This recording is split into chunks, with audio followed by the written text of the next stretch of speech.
Settle ourselves comfortably. Welcome. Got the gin? Yeah, that's the gin. Yeah. The gin, yeah, good.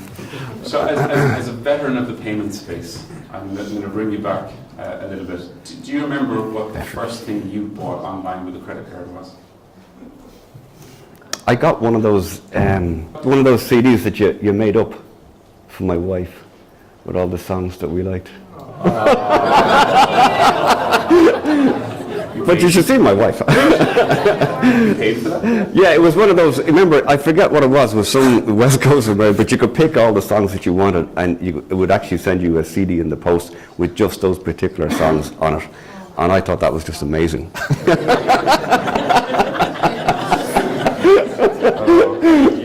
Did you pay for it with Realex payments? Was No.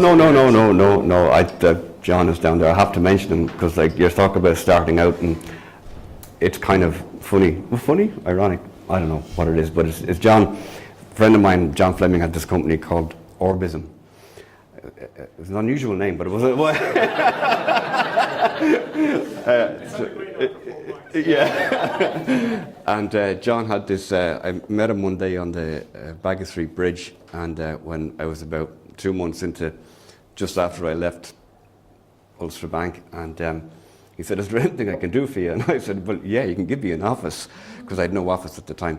And so we were laughing outside because John took me into his Manor Street Digital Park, which was an amazing complex up there in Stony Batter.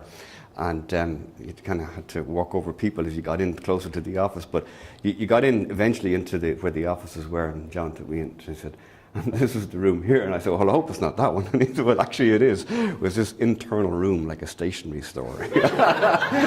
And John was really, really kind to give me that office. A gentleman. The two of us worked in there for some time in that office. And I always remember, we know a fax machine. Now, a fax machine is this device that you could get, right?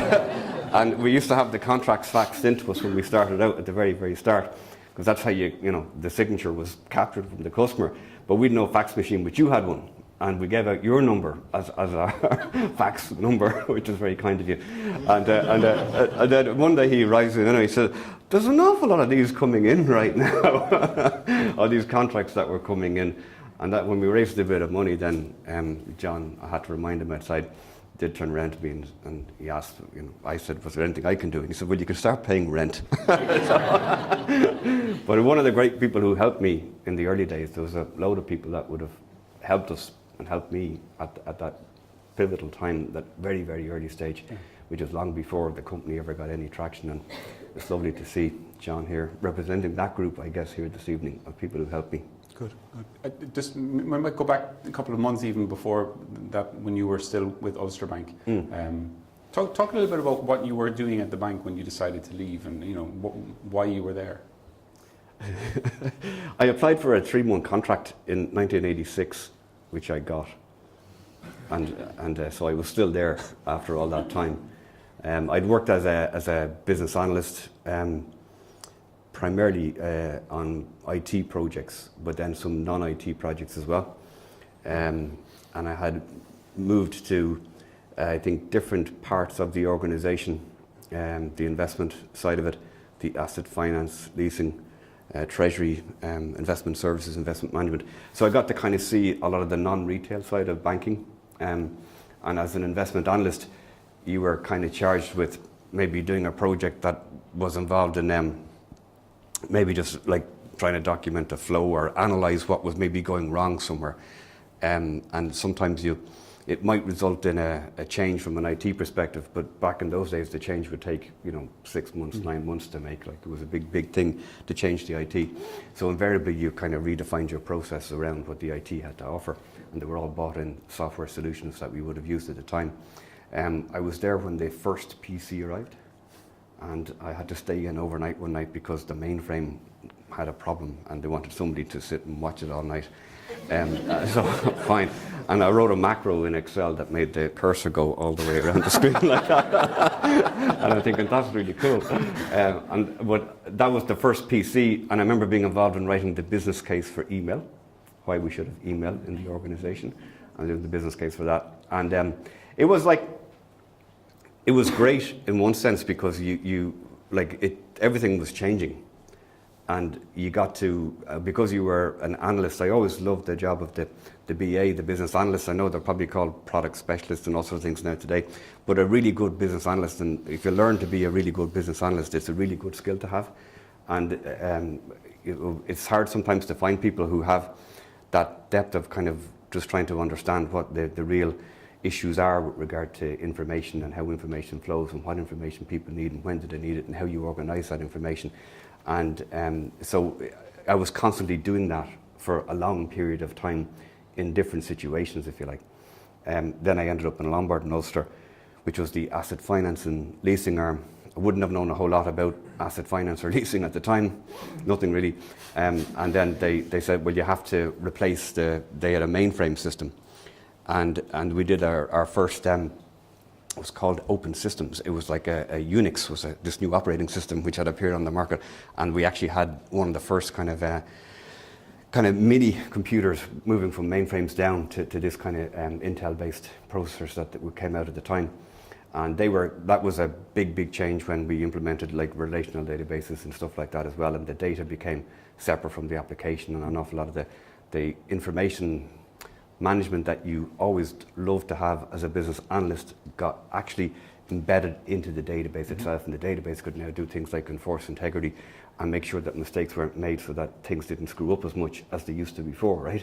This is what happened back then, right? So you forget like sometimes how such advancement that was at the time, because things were really screwed up and it was really difficult to store data in an automated way for organizations. And then when all that came, I think, where did I finish up? I finished up in what was called Ulster Bank Capital Markets, which was the treasury side and what they call the capital markets, corporate banking, investment services side. And I actually worked on a fit out of the building towards the end. It was just another project, and it was another project to implement. And then in '96, I think it was, there was it was a friend of mine, Neil O'Cleary. He had a company called McCalla Software, yeah.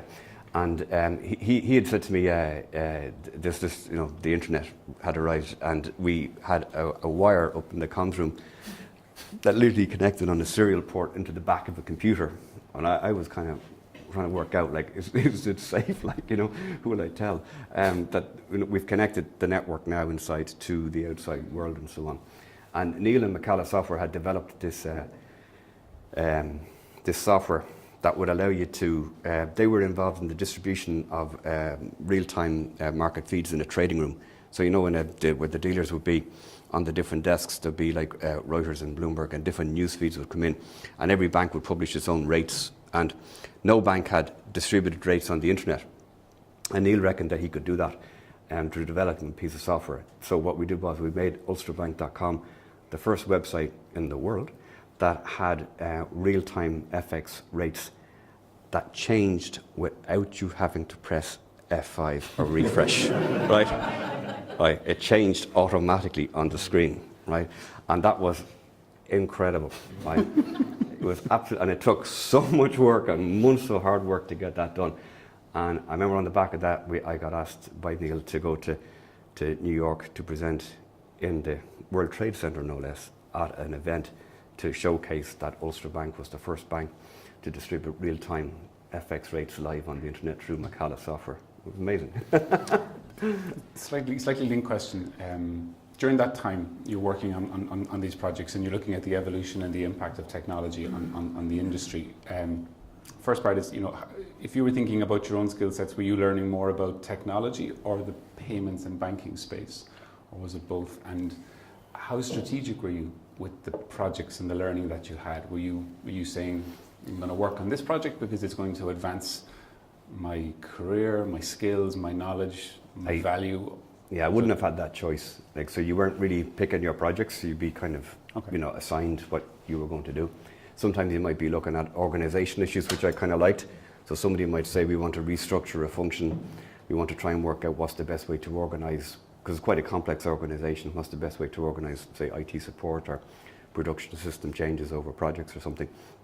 But I found that I would have liked the technology. I would have liked understanding the technology, particularly the database side of things. I always liked that.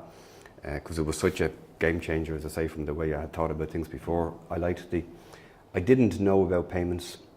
I knew nothing about cards, because that was the retail side of the bank. So in the bank, you don't cross over the line and dare to ask somebody else in another department what they do, or even can you work with them. And I got into trouble for that, I think. But I remember meeting the people from the cards team, because the issue had come up that retailers were selling online, and the solution at the time was to send them out a terminal, which obviously wasn't going to work. And why is that not a solution? Yeah. And I remember going down and saying to the guys, like, how does the credit card actually work? Because I didn't know what happened when you put it into the machine. And they explained to me that, it would go online to the scheme, and the scheme would send it back to the bank that issued the card. I go, well, it doesn't really do that, does it? Because I didn't actually think it did, right? I didn't believe them. And then I realised that actually that's really neat, like, because it does actually check whether you've got money in your account or not, and then later on it does the settlement, right? Sure. And so it's actually quite smart. I thought that's good, and that's when we kind of like obviously that would have been 1999 maybe at that stage, and you'd seen, I think it was WorldPay in the UK who'd just established themselves as a kind of an online gateway at 4% to sell online, and then there was one or two in the States as well. Sinio was one, another one, and that they had just created themselves as well, and they were enabling retailers. So they had basically taken what was the equivalent of the machine and created a software version of that retailers could put on their websites, and that became a project. And that was the last project that I did in the bank.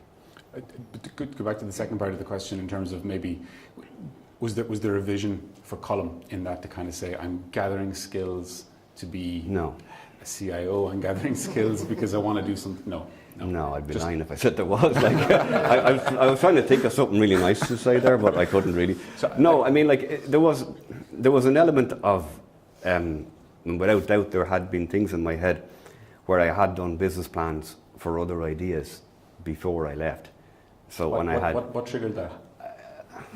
I don't know what would have triggered them. Like what was happening around? Or? I know. I don't think you can be frustrated by it, but it's not so much you're more frustrated by yourself than everything else that's around the place.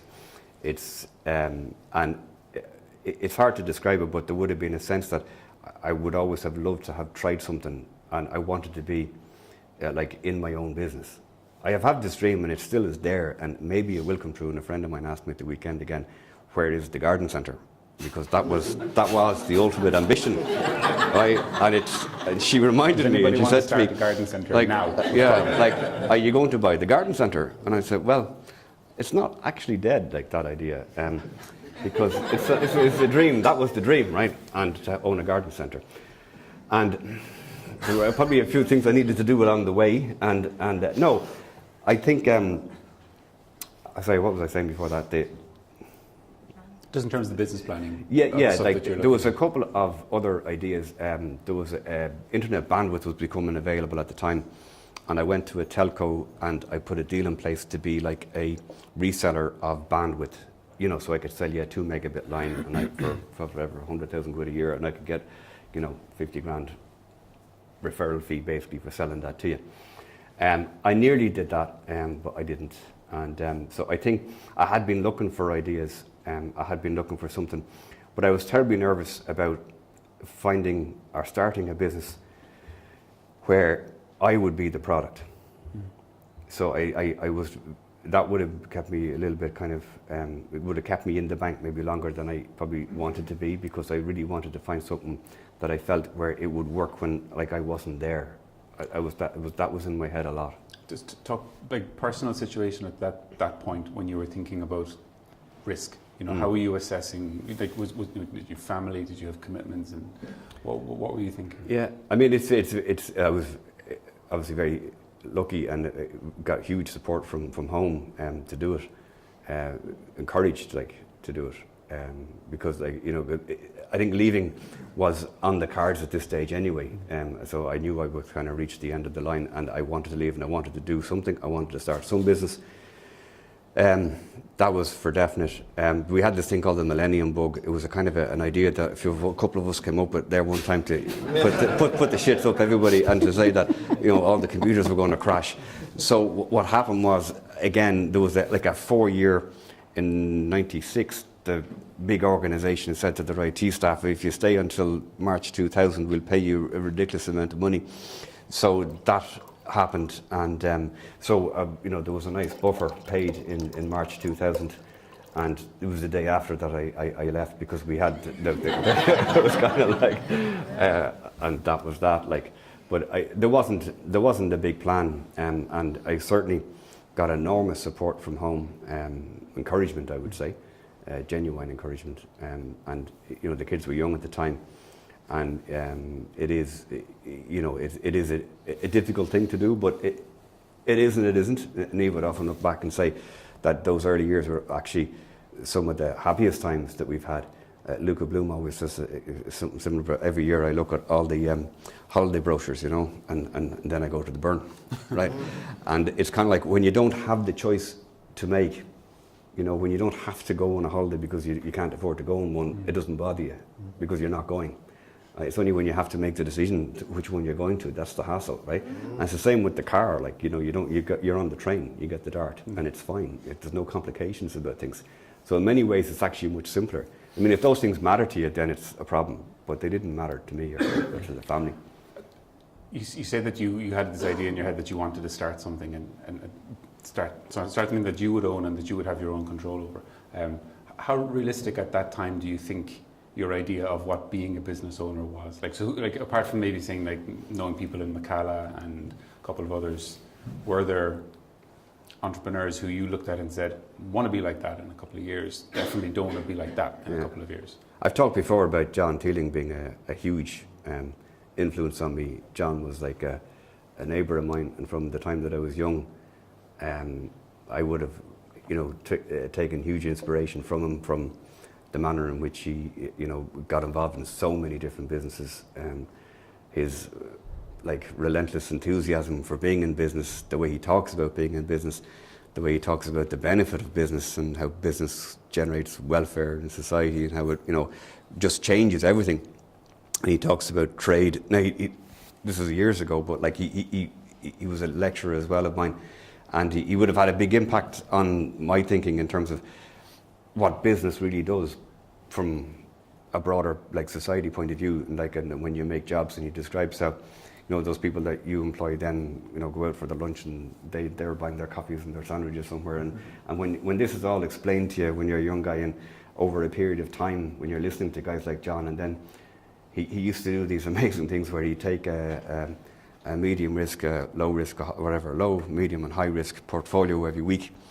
And he'd come into college and he'd say, right, we're going to invest in this portfolio. This is for your brother who's willing to take a high risk. This is for your granny who wants a medium risk, and this is for somebody else who wants a low risk. And he'd work it all out, and he'd buy the shares based on the Irish stock market, and he'd move money between cash and gold and whatever, Arnon Energy and Abbey or whatever it was at the time, Bord Gáis, different stocks and shares. And then, at the end of the term, the low risk one would make 5%, the medium 10%, and the high risk 25%. And he did this kind of year on year. He was known for doing this. And people were just kind of sitting there this is just amazing. This is incredible, how his insight into understanding how business work and how you value a business. And he talked about being able to pick up a set of accounts and being able to understand them. And I was very fortunate that I liked the accounting side of it to a point that I realized I love accounting, but I did not want to be an accountant. That was kind of very clear to me when I went to college. And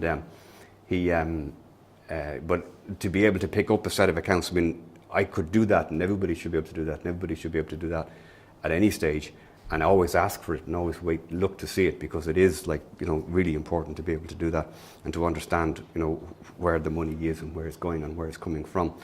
And I think that I would have, when I started out, I would have had that in my head, that was there, but I knew nothing about how to start a company, say. A former colleague of yours, Liam McLaughlin, arrived in my house one night actually after I left and came out with the stuff from the company formations office and showed me, this is how you set up a company, and sat down with me and went through all the steps.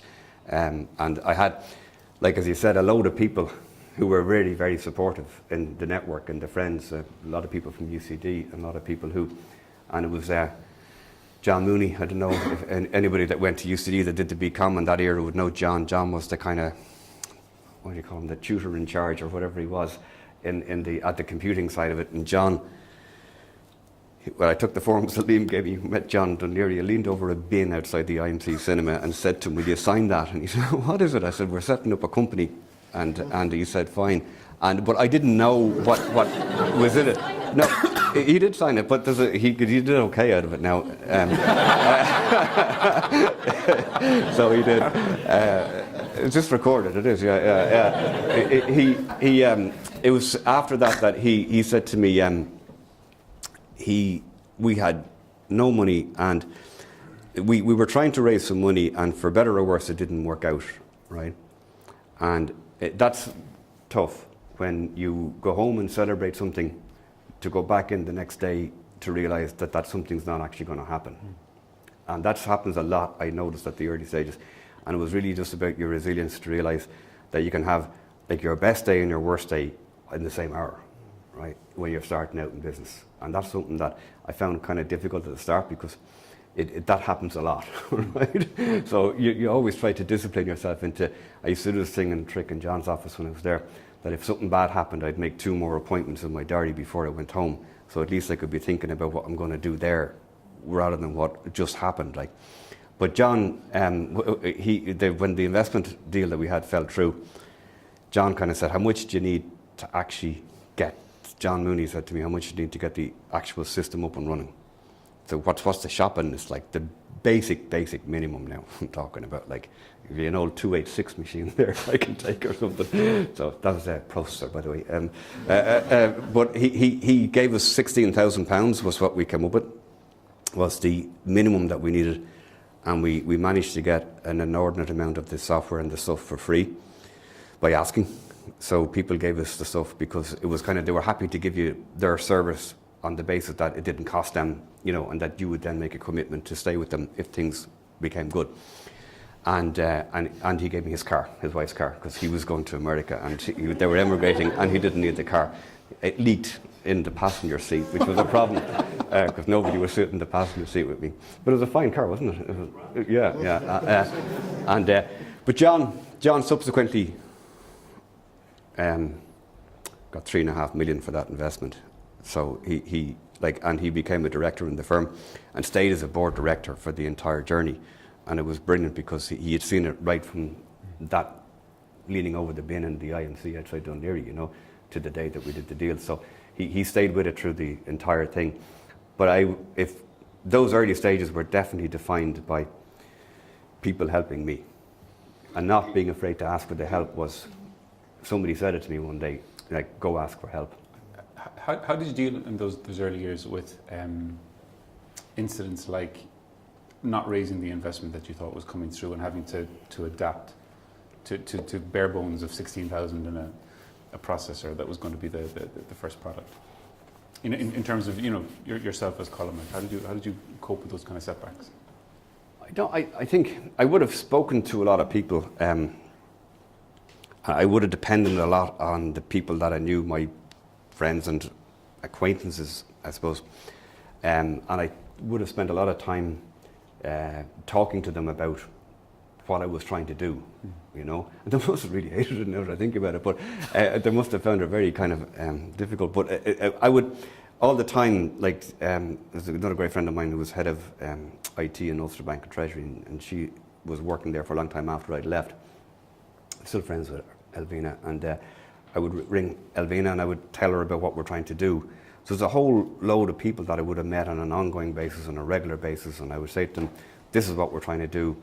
I'd meet my bank, I'd meet my accountants, I'd meet everybody, give them updates on how we were progressing. The hosting company, the IT company, the security firm that we were using. And I would just tell them, this is how the project is going, this is what we're trying to achieve. And I think in some ways maybe they bought into the dream, maybe, that this was that this was a good thing to do, you know, and that this was a good idea and a good project. And I think with that buy-in to the vision, they maybe decided that, yeah, I'll give him a hand, I'll help him. But it is hard, and it's very hard when, you know, when things don't go the way that you want them to go. And I think now it's hard to, like, the difference between kind of when you look back at it, you're sometimes your real feeling that you had back then is clouded by the journey that you've had in between, right? And it's hard to answer those questions as accurately as you could. But I think at the time, I probably would have been quite determined that my feeling, I think, would have been that, like, as long as I didn't have to go back working in a kind of a 9-to-5 job for somebody else, I would have felt that was then a good outcome, right? As long as that's the kind of the bottom of the triangle, if you like, for me, was that, like, I'm not going to have to go back and work for somebody else, because I really don't want to do that. And as soon as you leave your job, you do become a little bit unemployable, like, fairly quickly, you know. And it's kind of like, so you have to kind of realize that now you've made this transition, right? You're not going back here. So I think for me back then, so long as I could get to the point, and as I say, I was very fortunate with the support I was getting. John came in with some money, and Owen joined. Owen was doing the development in this salubrious office that we had over in Manor Street, and myself, Owen would come in at 2 o'clock in the afternoon. I'd come in early in the morning, I'd use a flip chart, and we'd write up all the things we wanted the system to do, and he would write it. So he would write the code. We got all the stuff for free, and then I think it was March 2001, we got Direct Ski up and running, and they became our first client, and are still a client of Relax Payments to this day. So I'll just say that a lot of people probably go out and depart the corporate world with the goal of not having to work another 9-to-5 in their life, but not all of them manage to exit for 115 million. So you're being slightly modest and sort of like disingenuous there. There's a bit of a gap. Yeah, but like at that time, like, you're not thinking about selling the business. You're not thinking about where you're going to be. Like, you're thinking about, you know, tomorrow, today. You're thinking about the near-term fences, as I think of them. And, like, sometimes it's really important not to look over the fence, because you see so many fences that there's no way you'll actually race, right? You won't go for it. So you stop yourself from thinking about, you know, all the hurdles which are ahead of you, because just concentrate on this one, you know, and get over this one safely, and then you'll be fine, and then you'll tackle the next one, you know. Because I think you get kind of, you can get depressed if you look at it. If you knew what you were getting into, would you go and do it? I don't know. So I think it's important to remember as well that, like, 14, 15 years ago, when you were setting off on this journey, an awful lot of what we would consider to be the supports and the community and the infrastructure, they weren't there. But you spent a lot of your energy, I think, in those early years, focused on that community. So you've talked there about talking to people an awful lot about what you're doing and giving people all the updates. But you were very strong around things like the Irish Internet Association. You created the Internet Growth Acceleration Programme, which was eventually handed over to Enterprise Ireland. How did you weigh up the value of that? I mean, like, given all the hurdles that you had to overcome, and then you were looking at setting up all of this community-focused activity. How did you approach that? The Irish Internet Association, I think I was chairman of it for 4 years, and it was at the time it was a badly needed kind of community, because there was a lot of a lack of conversation. You probably notice now it's probably not so bad, but it probably could even be a bit better, that the representation of businesses in the country is quite poor, right? So you know the way different groups are, say, well organised. I'll just pick on farmers for a minute and say, like, farmers, right? And they lobby with great effect, right?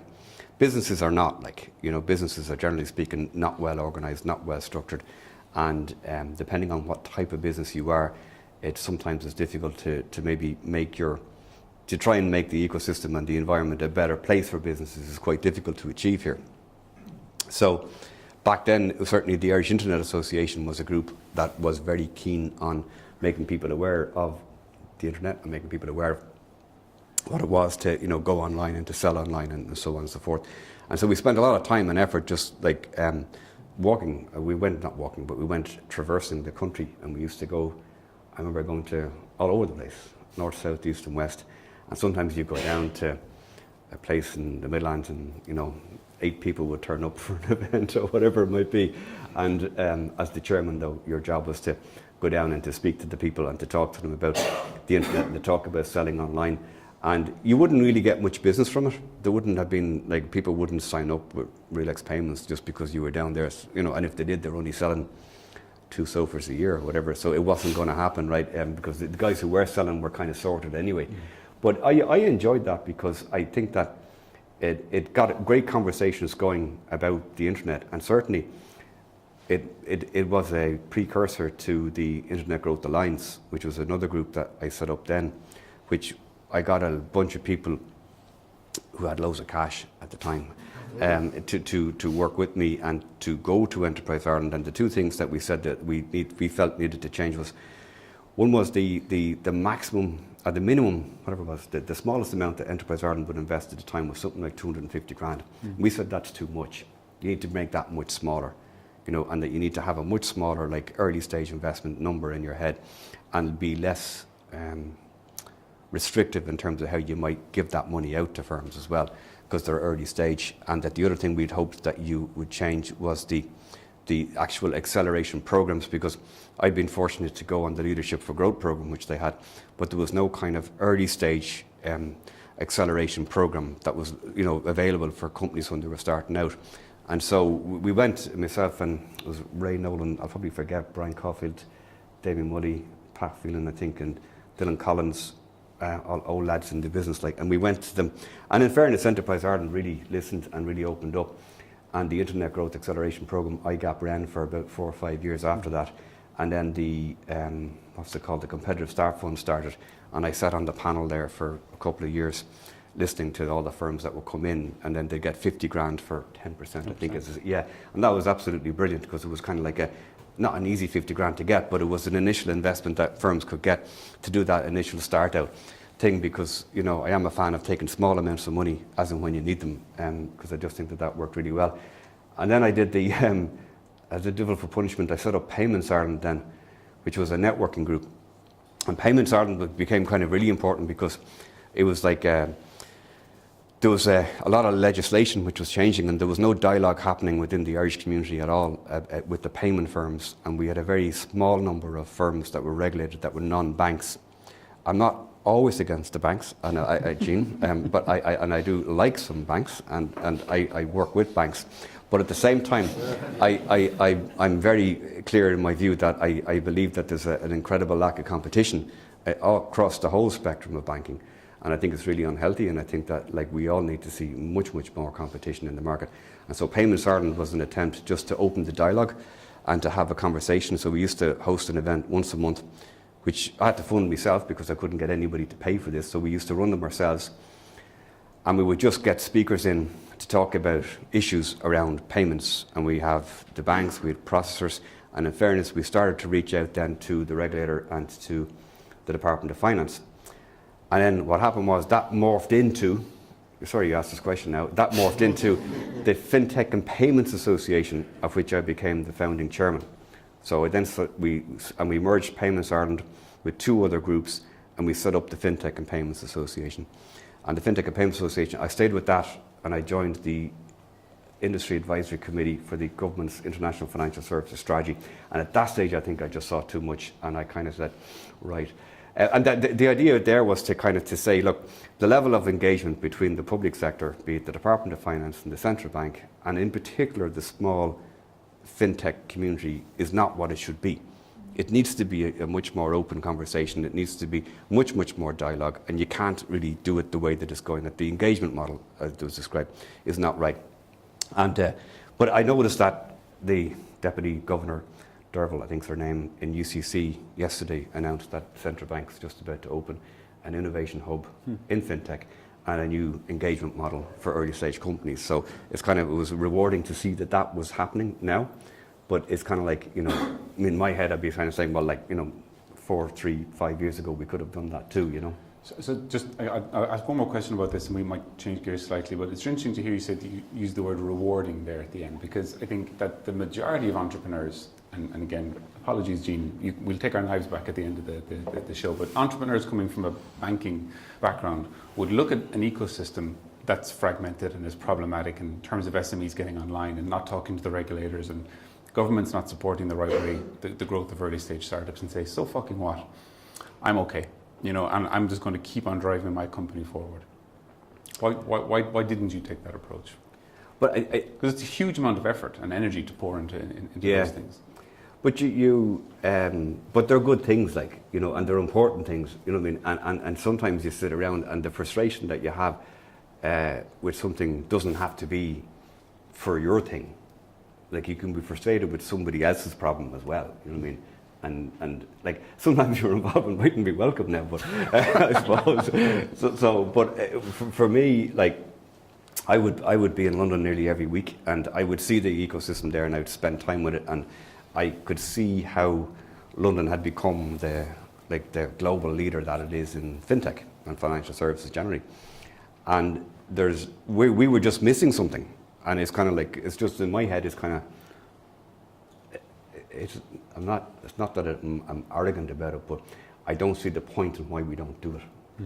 I really don't, and it's kind of and sure, why can't we do that? Why shouldn't we do that? Because these things are wrong. I mean, I did see that the Fintech and Payments Association has been now subsumed into the Banking and Payments Federation of Ireland, and I do think that's wrong. I do think that's a big mistake, and I think that's a shame. And I think that what we all need is good. There's no doubt in my mind that industry associations can add huge value to industries. They definitely can. And was I helping Relax and Colm Lyon? I suppose I was in a way, but more maybe in the branding and maybe in the messaging and maybe in the contacts that I would have built up, because we had a huge network of contacts, and we would have met loads of developers through the Internet Association and through the different groups that we met, and then those developers would have been great referral partners for us in subsequent years as well, So you were building up linkages, I suppose, which ultimately you got benefit from. Good. Switch gears slightly, and we'll go back to talking about the growth of Relax, because I want to spend time on that. It was a phenomenal machine. You talked about getting your first customer in 2001 with Direct Ski, and I believe by 2015 you were processing $28 billion a year worth of payments. It's phenomenal growth. Colm Lyon, the business analyst, had never built a company, had never hired people to work on a team as a direct employee before. What did you find surprisingly easy and surprisingly hard about that success, those years? That's a big space there, so pick any of the slices. Andrew. There's a couple of Relax folk in the audience here tonight. It's really nice to see them. Put your fingers in the ears. Yeah. And Colm as well, yeah. So I think I don't know, I mean, to me there was a changing point when I look back. And the changing point was when after I'd been to Stanford. So Stanford did have an impact on me, for sure. Stanford was a program that I did, a Leadership for Growth program. I think it was 2006 or 7 or 8. One of those years that I did the program, I can't remember exactly when, which is a kind of you'd go over 3 times during the year and you do lots of exercises, and I got an executive coach working with me. I'll tell you about him in a sec. Before that, what did I struggle with? I would have struggled with people, I suppose. Such a pain. You just, it's the normal stuff. It's hard to talk to people sometimes. It's particularly hard to have, what I've subsequently called constructive conversations. It's a really difficult thing to do, and it's really hard to have what I now call real conversations, and I would have found that difficult, and I would have taken things very personally if something happened in the business.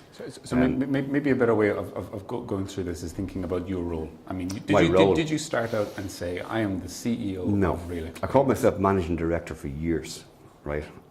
That's what I was, the MD. When did that change? When did that change? It probably changed. I don't know actually when it changed, but I know because all my mates used to slag me and call me the MD. It was fine. MD was okay. So I didn't actually want the CEO title for a long time. I had no real interest in being called CEO. So I was happy with MD. I think in the early stages I was completely focused on product and sales. I mean, that's what my job was. My job was to go out there and to completely and utterly define the product, define what it should be. I still do a lot of that today, and it's like hard to give that up.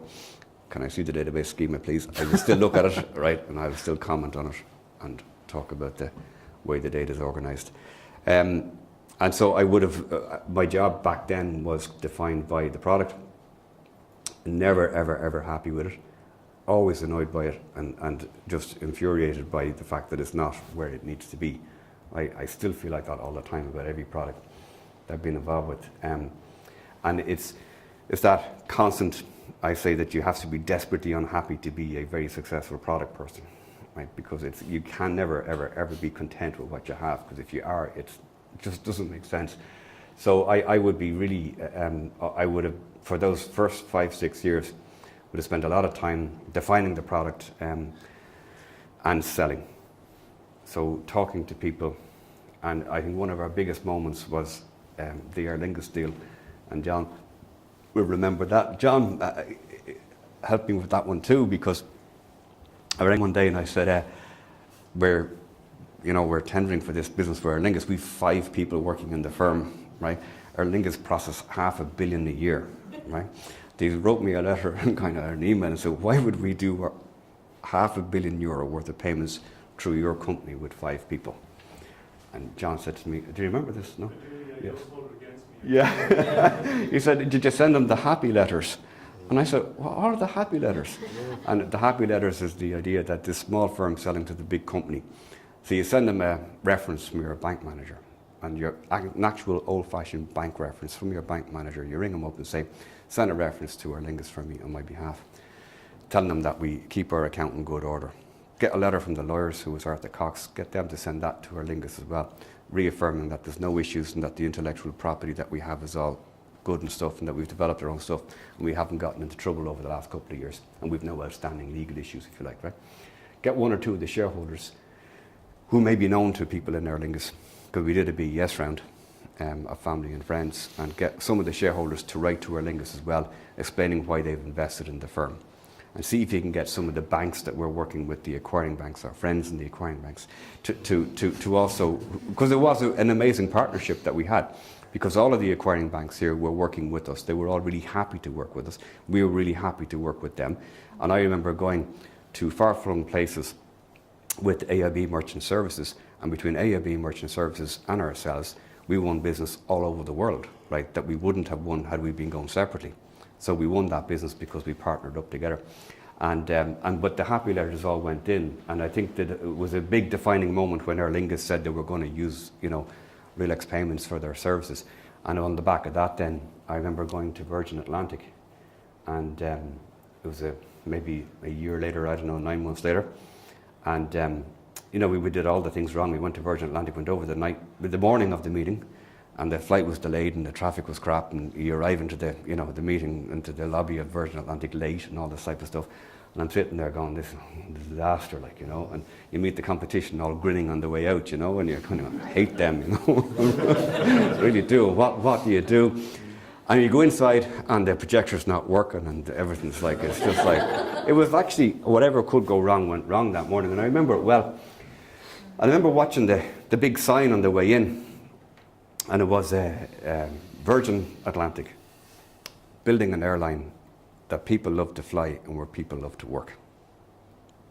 And I'm thinking, that's because we had just spent some time with Relax coming up with a vision statement, which was enabling, I think, retailers to sell online, and building an organisation where people love to work or something. It was remarkably similar to what Virgin Atlantic had come up with. And I thought, Richard Branson's after copying me now. It's a bit much.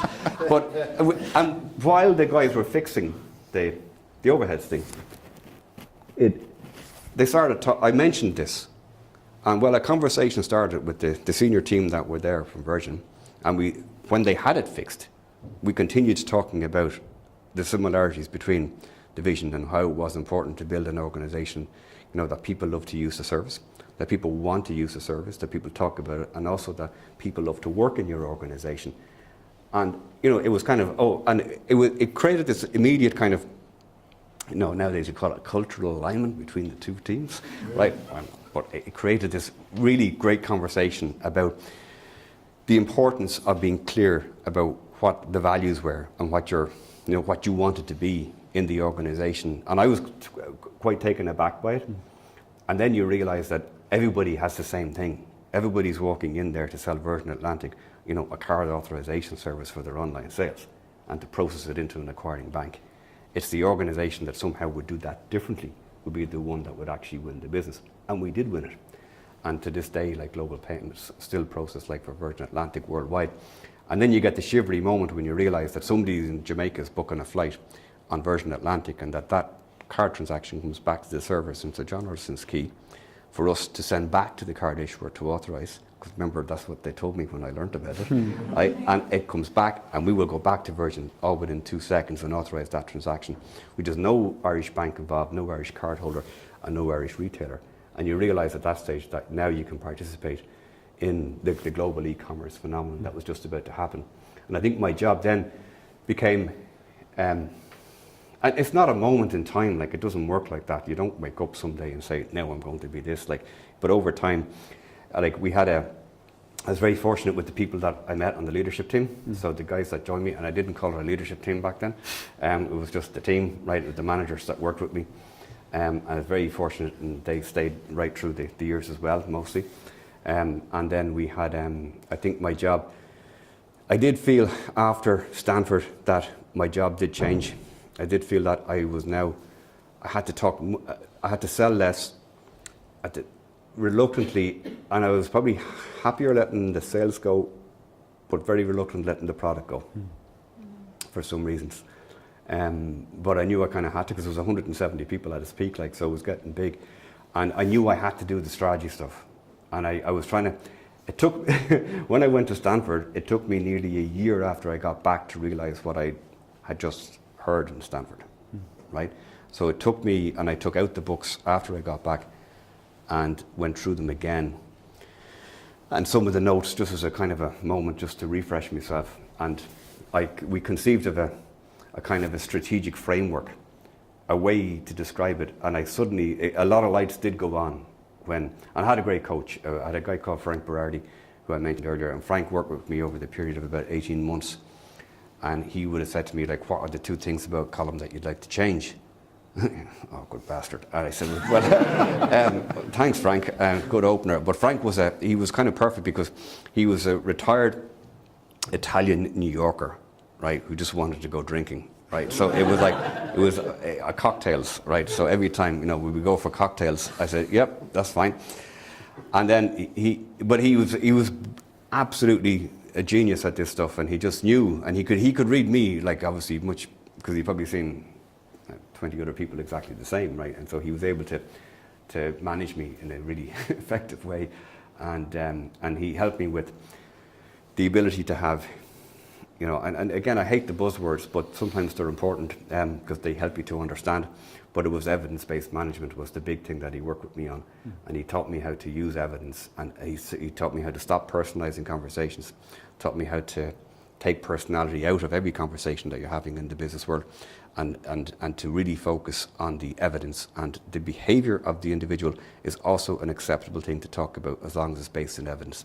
So I didn't like the way you behaved at that meeting. I didn't like you interrupted your colleague on 2 occasions, and you also spoke out of turn twice before, during the week.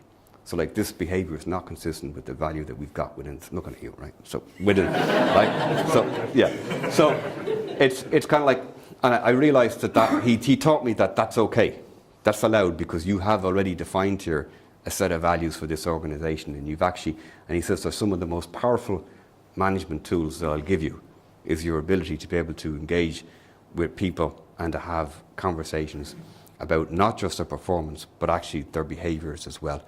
And he said, but in talking about behaviours, he said, never, ever, ever cross the net into the personality of the person. And he just gave me loads of stuff like that, and I thought that was fucking brilliant. and I started seeing really good results for that. And we set about then I remember Paul, our CFO, he's now the COO in Fire, and Paul came up to me one day and we were having a conversation about where the business was going. He said, I don't want to work for a company turning over 3 or 4 million. And I'd never heard that from Paul Davey. You remember Paul. And I remember thinking, like, Jesus, I didn't know that. I've never had that conversation with the CFO. And suddenly, like, we put about a plan, and we said at that stage that we had been growing at, 8, maybe 7, 8, 9, 10% every year. And we said this wasn't good enough, and we set about to do we said we would try to double the business in 18 to 24 months, I think was the target that we set. We said we wanted 100% in the next 2 years. Right, that's what we said was what we wanted to target. So we started defining, I think, our business not based on where we were, because sometimes in business you go into this discussion in your head and you kind of say, right, if you sit down to plan, the default thing is you'll document where you are, and then you'll work out where you want to be. And the idea of doing that means that your end point is actually framed by your starting point, which what they were kind of telling me, don't do that. Like, start with the end point. So actually begin your conversation about the end point, the journey, the vision, the ultimate goal, the ultimate place where you want to be. What would you like to be? We'd love to be turning over like at least 20 million quid a year. Yeah, okay, well, that's what you then produce a plan to achieve that. Don't produce a plan to grow by 5%, 10%, 20%, because that's constraining yourself. So I think I found was that when you created these visions of where the organization was going, and indeed how the organization was going to be organized, what the product was going to be, and how it was going to be structured and aligned then between all those different things. You've got to have this kind of glue that somehow brings all those strategic elements together. And there's always 4 elements in my head. There's the vision, there's a set of values, there's a product proposition, and then there's an organizational structure. And they're the 4 headings that I use still to this day in my head to work out. And then you try to put cement in between them all to make sure that they're completely aligned with each other. And as we did that, I could start to see people talking about it. And I could start to see, and we gave the strategy an actual name. We christened it F5, the refresh key. Do you remember? And it was refreshing. And then we had F5.1 when we updated it. And then we had F5.2. We used to go away every year on an offsite, and we'd bring the whole team away. And we would do exercises to talk about the values, to talk about the vision. All the values were picked by the team, not by me. They were picked by everybody within the organization. They became really important. We had annual prizes. We used to send people off to New York for long weekends with thousands of euro and extra holidays just because they behaved in a way consistent with the values. It was just like, and it wasn't even that I was asking people to behave that way. It was that they told me that this was the way we should behave, because if we want to achieve this vision, this is the way we need to be. And so my job then, I definitely realized that was my job, that my job had become the guy who had to be a leader in a sense. Well, I didn't call myself a leader then. I would have still called myself the CEO, though. I moved from MD to CEO at this stage.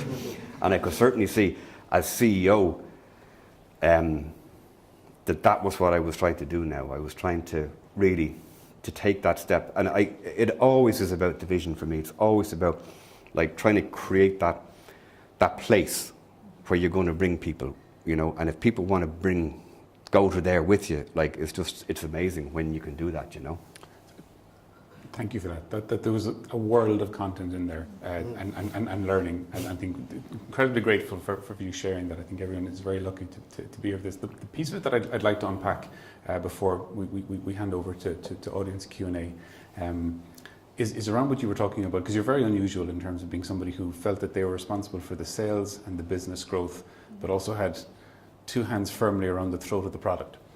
And that's unusual, I think, in a leader. And I'd like to get an understanding of when you were hiring for those early roles in the early days, did you look for somebody who looked like Colm so that they could come in and do what you were doing? Or did you try and bring in people who were different and challenging you, and maybe people who understood database schemas better than you did?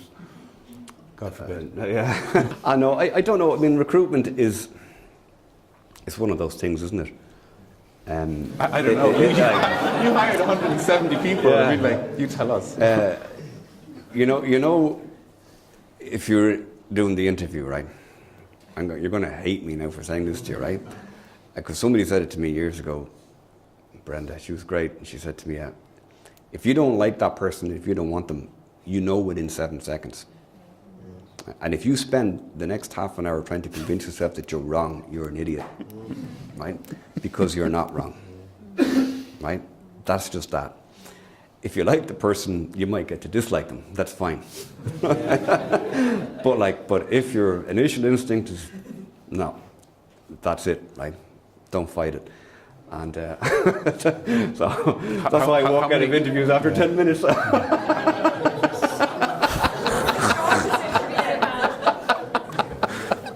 No, I don't.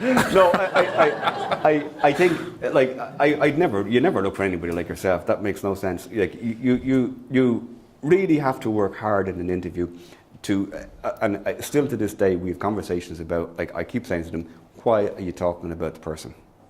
Right? Talk about the role and talk about the fit. Right? That's all. It's that simple, right? And everybody gets confused. Oh, he's a great guy. Yeah, absolutely brilliant. Plays chess the weekends and all. Fantastic fella, right? But like, can he do the job? Right? That's the question that we're asking. Like, we're not asking about the person in that sense. So, to be honest, I don't do a lot of interviews now. I kind of like, there are people who are better equipped than me to do the interviews. We do a skills, knowledge and behaviours kind of thing on them. Really, it's really just to make sure that if you join us, that you're happy about joining us and we're happy about you joining us. That's really important to try and work that out in the interview, I think. Like, is it working for you and is it going to work for us, and do we both agree that this is the case? Because if there's something in there, anything that's niggling at the back of the head, you can be sure as eggs are eggs, like that's going to be a problem for you later on. So, and the temptation is you have to wait. You know, you just cannot. That's the other lesson, I suppose, is that if it's not right, it's not right. You know, and if you start to cut your corners with regard to your recruitment process and to your own instinct, you're nuts. Like, because now you've got two problems. Right? You still have to recruit, and you've got to get rid of the person you just recruited, right? So just keep yourself to one problem, which is you need to get the job filled, right? Because that's fine, you can do that. So I would think there's a lot of recruitment for me is like, slowly, you know, the old saying. And also like with people recruit too many people too soon all the time, you know, and like you don't, you know, there was a thing I read years ago called Scaling Up in the UK. Our Silicon Valley comes to the UK, and it was about scaling, and it said, if you think you need another person, wait. If you think you really need another person, wait. If you have horrendous pain in your head because you need another person, wait. Right? And basically it goes on and on and on until you're screaming and, you know, and you can't, and you're working 24 hours a day, and then maybe then you might consider taking on another person.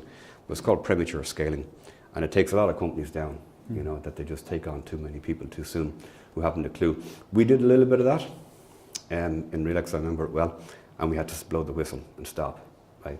Because you can't do that. Like, you can't bring in, you know, 10, 12 new people and suddenly... What were the symptoms? How did you realise? Chaos. Yeah. And delays and projects all going wrong. You know, so I think you can probably get away with it a bit more in sales, where people tend to be, you know, quite independent and quite focused sometimes. But in a product environment or in a project environment, you got to scale them slowly. Okay. Nice and slow. I could sit here asking questions all night, but I'm conscious that you've been sitting here listening to me doing the question asking. So I think we've got a couple of mics.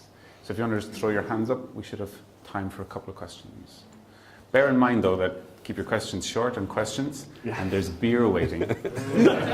There's no hope of getting a question in. You never ask questions. Do you want to ask a question? Just wait. Someone got a microphone? Do I need a mic or No, you're fine. We can hear you well. Yep. Does anybody need a mic? Just go on, shout, go. Colm, it's really interesting hearing what you said about ICAP. Like, personally, I just love to say thanks, because that was a huge impact for me in my startup, so I'll joke aside. Great. Thank you very much for that. World-class people, we never saw the like of it before. And what you did with CSF going back 5-6 years ago and pushing for that, but where we are now, a lot has happened. Okay, you pushed the door open, a lot of us came through to do what we could. I think we're at an influx now of the next change. CSF, for example, 5-6 years old, lowest amount of early stage investment that's going on. Not that this sits at your front door again, but in a, I suppose in a this environment, what would you do now? What do you think is a good step forward for early stage startups or the startup ecosystem in general? I like the idea of the hubs. I not a huge fan of the way they're fitted out sometimes, right? I think that it's important to take away all the trappings in business, particularly when you're a small business. The windowless office is just as good as the nice place where there's an espresso coffee. It's a worry that I would have is that, and the NDRC is amazing, but sometimes you might see firms go through these processes at the early stage, and they come out too much the same, or too cloned, or too almost listening too much, and somehow the originality or something is lost in that, And that's a fear that I would have, is that it's really important for people to maintain their identities, both as people and as organisations. There's I've forgotten his name, but a fellow who wrote the book called The Irish Edge years ago, and he talked about, the importance of place in the context of business. And it's a really interesting concept, and he argued strongly that place is extremely important. And we had Relax Payments completely, the whole office was completely dominated by the Burren in County Clare. So we built ring forts in our office in Sir John Rogerson's Quay. It was Cahir Dunirgus, Cahir Moore and Cahir Connell, right? And we put big circular structures in the middle of the office, and my brother's a photographer and he took pictures of them. He made me carry the tripod up the top of the mountain, so I remember it well, hung over, and he put the photographs back together on the outside of these structures, and inside it was just whiteboard. And we had meeting rooms which were called after places in the Burren, Faunaruska and Corcomero Abbey. And in the abbey the picture was blown up life size. And it was very clear when you walked into Relax Payments that it was an Irish business. It wasn't a company that was trying to be like a big American company or something like that, right? It had an identity, and your man who came into me, Fergus from UCD, I remember him being quite taken by this because, I loved that place, and we used to go down there for offsites, and in fact I've spent time down there again. If I've got time I'll tell you about it, but on the Burren Executive Leadership Programme, which is a programme about the art of conversational leadership, and it takes place in the Burren College of Art every year, with Martin Hayes, who's a fiddle player from the Gloaming, and David White, who's a philosopher fellow. And it's incredible stuff. And their belief is that the Burren is a place of learning, and therefore you need to go to that place to really learn, right? So I'm saying all that because from a business point of view, people will now tend to migrate to the hubs because they're a startup. And that's fine because you're going to get a certain benefit from that. But I think it's really important to work out for yourself that does make sense for you, because there could be other places where you could be as a business that might in fact be better for you as a business. And just work hard then, I think, in the business. I don't know what's going to happen, because I think there's going to be lots of these, and I think they're a good thing, because we're in one in London, and it's a great thing. It's a really, useful facility. But at the same time, you have to maintain your identity and your brand within the context of that environment, which is a harder thing to do because you're surrounded by 40 other firms. So I don't know how it's going to pan out for us, or when the moment will come where we'll say we can't do it.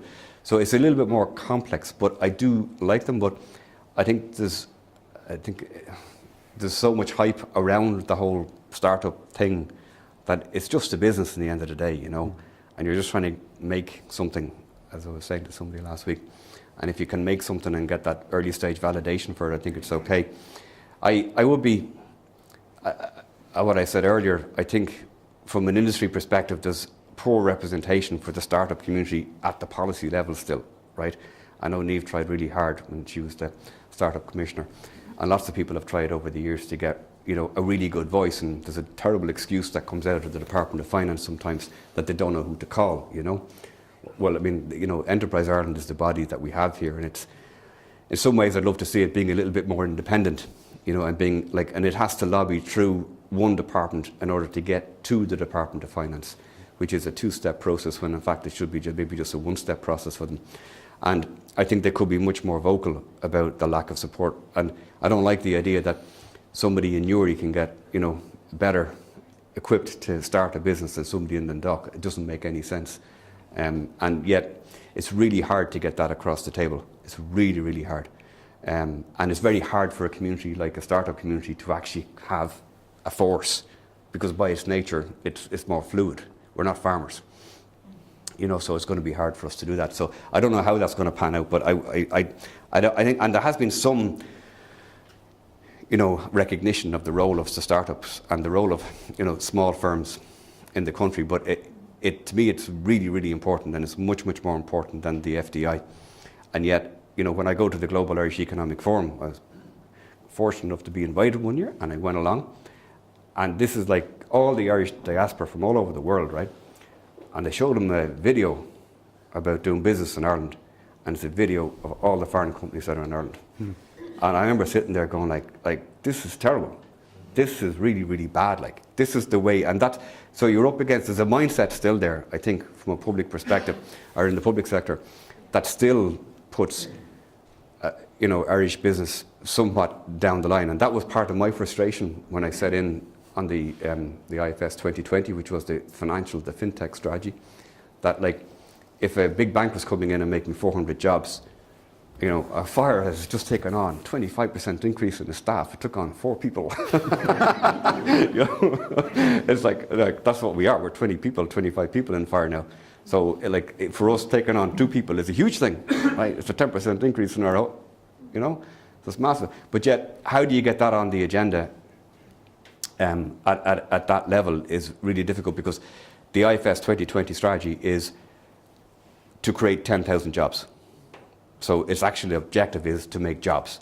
So if you think about it, it's not going to really be startups who are going to do that. So therefore, you don't get on the agenda. Sorry, on the back of that, sorry, because I skipped it. Can we, if we can get Colm to get a yes/no answer, that would be just super. Well, it's a one-word answer. It's not yes/no. Is there any other country or city that are doing something brilliantly for their startups that you think Ireland should model or look towards? The only one I know is the UK, where I know the entrepreneur tax and all those other things, and the early stage funding and all that people do, and they do it lock, stock and barrel. Loads of people utilise it. Why are you starting over again? I one part of the when Relax. I have to want a short answer, don't you? When Relax was sold, Fire wasn't, and Fire was part of Relax, right? So Relax, Fire was not part of the Relax deal, okay? So therefore, we were able to acquire 100% of Fire as part of that transaction, right? And with that, the CFO and 19 people as well had been carved out anyway before, because it was a separate company just owned by it. So, and Fire was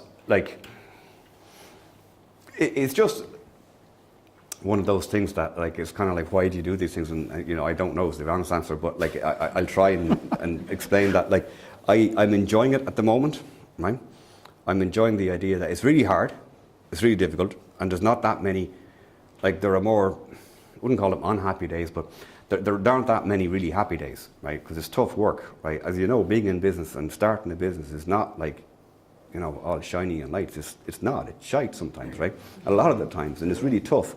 And you get doubts and you get frustrations, and things don't work out. And so, with Fire though, Jean, the banking environment is such that at the moment that there's such legacy there, right? And this deeply rooted legacy, right, in that emphasis. And there's nothing wrong per se with that, right? But what I think needs to happen is and we do need more competition, because again, I just think the competition is really, really important. Competition to me is the answer for so many problems that we have, right?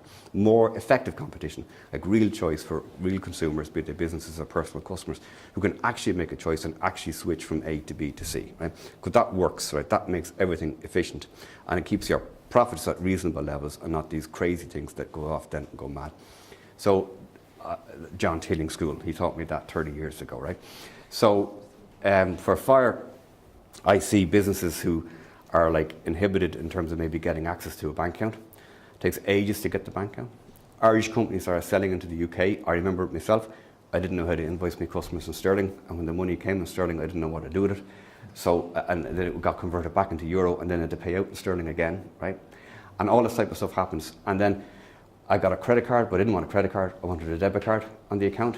And so I wanted to be able to see those transactions alongside this, rather than getting a statement at the end of the month.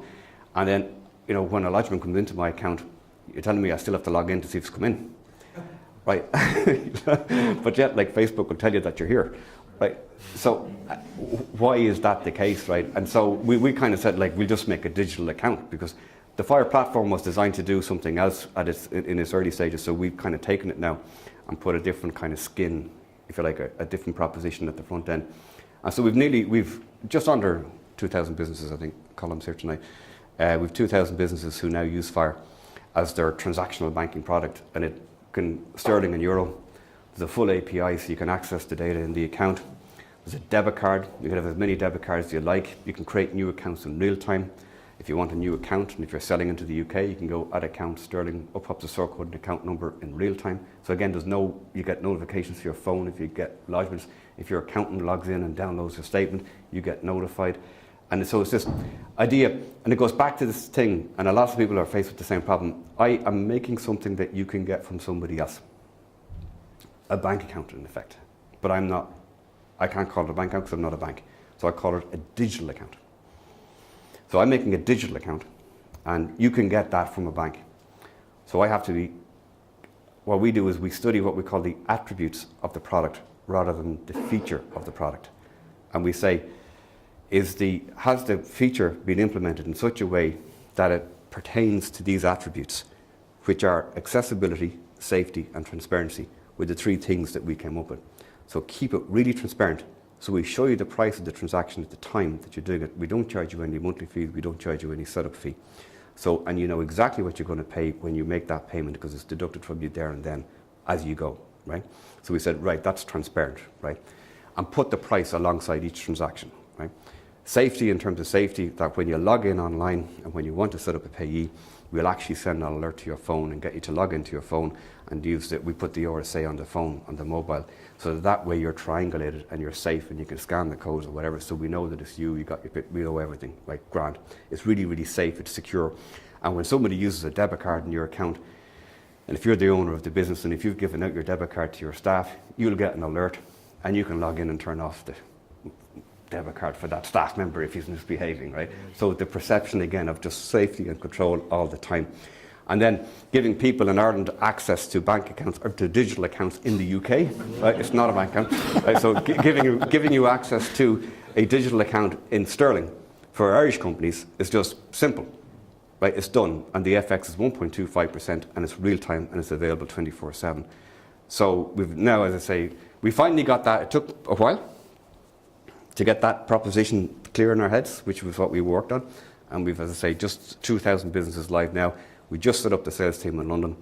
And we've also got 4 platforms gone live on it, who are alternative finance lenders who use Fire to disperse money through the API and to open up accounts in real time when they're lending on the back of asset finance for invoice discounting. So they're lending money around the place. So 3 of those as well. Grid Finance is one of our big customers who are based here in Dublin. We've time just for one final question. I'm going to go with the gent in the dicky boat at the back. Just because it's a one-word answer. Okay, awesome. It's a really boring question, Colm, but I'll ask it. So you mentioned about the skills, knowledge, and behaviour side of things. So we use psychometric tests, and I'm happy with them. But do you have any recommendations? So it's a one-word answer of a company who does that well, like a consultancy or a human resources consultancy or somebody like that, who We don't have We've never done the testing. You Rich? We've never done testing. No. Never. Sorry, No, I oh. mean with the whole thing, do you have a company who does that together? Jeez, I don't know.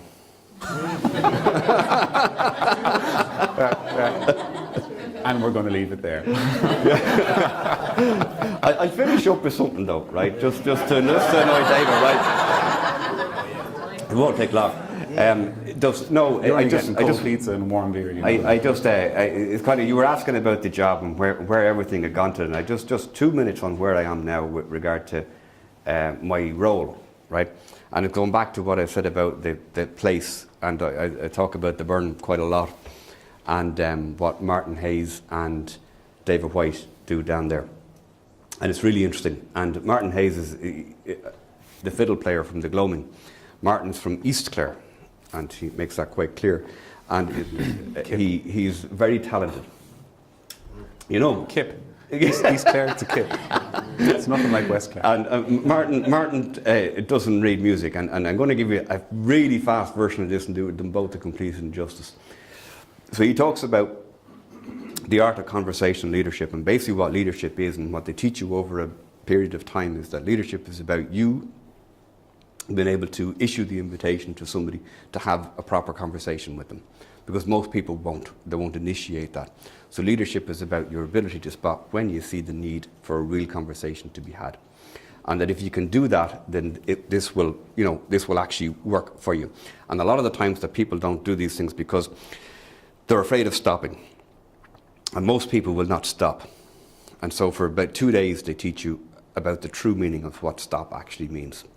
Right, so they'll read poetry, listen to music, look at the mountains, whatever you want to do, look at the sea, go eat some mushrooms. It doesn't matter, right? You try to understand what stopping means, and the true essence of stopping. And most people don't stop what they're at, be it a thought, be it a behaviour, be it something legacy with them, and because they enter into this zone of vulnerability, which basically frightens them, right? So they won't go into that zone. And so leadership is about recognising that you're in the zone, and then you take your baby steps to get out, right? Having successfully stopped. And so Martin tells us an amazing story, and I'm going to finish with this one, where he talks about when he's with the Gloaming. Now, I don't know if you've seen the Gloaming, but when you go home tonight, just look up the opening set, it's called, with the Gloaming on YouTube. And there's two versions, one from Derry and one from the Royal Albert Hall in London. I think the one from Derry is slightly better, right? But watch that and watch the intensity of that music. And when Martin, they've sold out all over the world, and they're still selling out all over the world. It's just one of the most phenomenal interpretations of like Irish music from this contemporary twist on it. It's just absolutely incredible. And Martin, when he talks about the band, and he's the band, he talks about the group, right? And they're like such talented people. And he talks about how he can engage in a conversation with, say, the other fiddle player.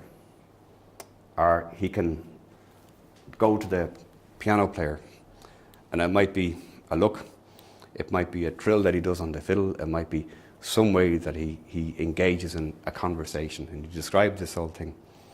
And what he was saying was that when we sit there and play the same music, it sounds okay. But when we sit there and we're all playing, together, it's a completely different sound. And that is what your management team is in business.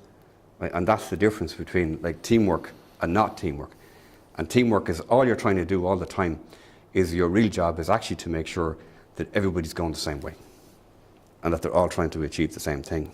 And that thought struck me when I was down there listening to him, that's what my job is now.